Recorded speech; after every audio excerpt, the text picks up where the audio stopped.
রাজশাহীর বাগমারা উপজেলার হামিরকুৎসা ইউনিয়নের আলোকনগর এবং কালুপাড়া গ্রামের 3 ফসলি জমিতে ইউনিয়ন বিএনপির সভাপতি বেলাল শাহের নেতৃত্বে অবৈধভাবে পুকুর খনন করার অভিযোগ উঠেছিল।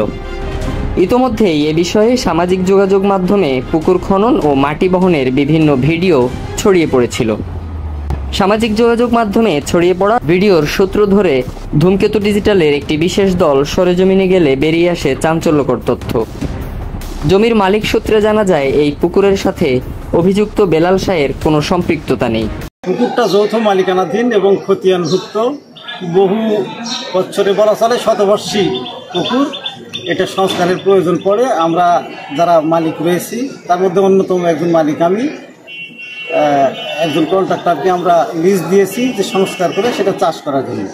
এই পুকুরটা আমাদের, এই পুকুরটা খানিকটা আগে হিনি খনন করা ছিল, আর এখানে কিছুটা খনন বাকি ছিল, আবাদ হচ্ছিল না। তো এটা আমরা নাইমকে দিয়ে কন্ট্রাক্ট দিয়ে এটা হলো খুঁড়ে নিয়েছি। এর মধ্যে কোনো বেলাল শাহ বা অন্য কেউ জড়িত নাই। আমরা হলো মানে আবাদ হয় না তো এই জমিতে, এই কারণে হালকা কিছু মনে করেন যে আগে খোঁড়া ছিল আর হালকা কিছু খুঁড়ে এখানে পুকুর করছি।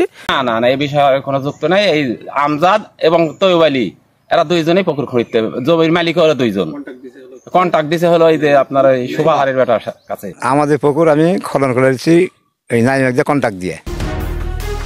পরবর্তীতে অভিযোগের ভিত্তিতে বেলাল শাহের সাথে সরাসরি সাক্ষাৎ করলে তিনি সম্পূর্ণ বিষয়টিকেই এড়িয়ে যান।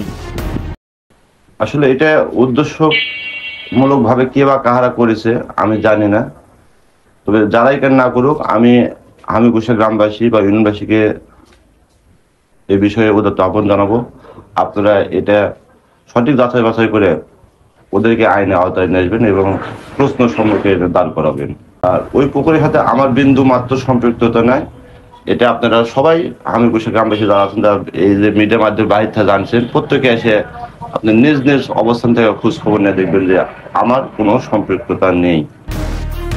এরকম একাধিক ঘটনা রয়েছে উপজেলাটিতে।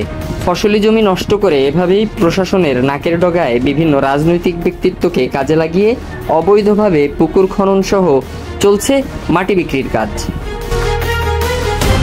এসব বিষয়ে জানতে চাইলে বাগমারা উপজেলা নির্বাহী কর্মকর্তা মাহবুবুল ইসলাম বলেন, অবৈধভাবে পুকুর খনন করলে আইনগত ব্যবস্থা গ্রহণ করা হবে।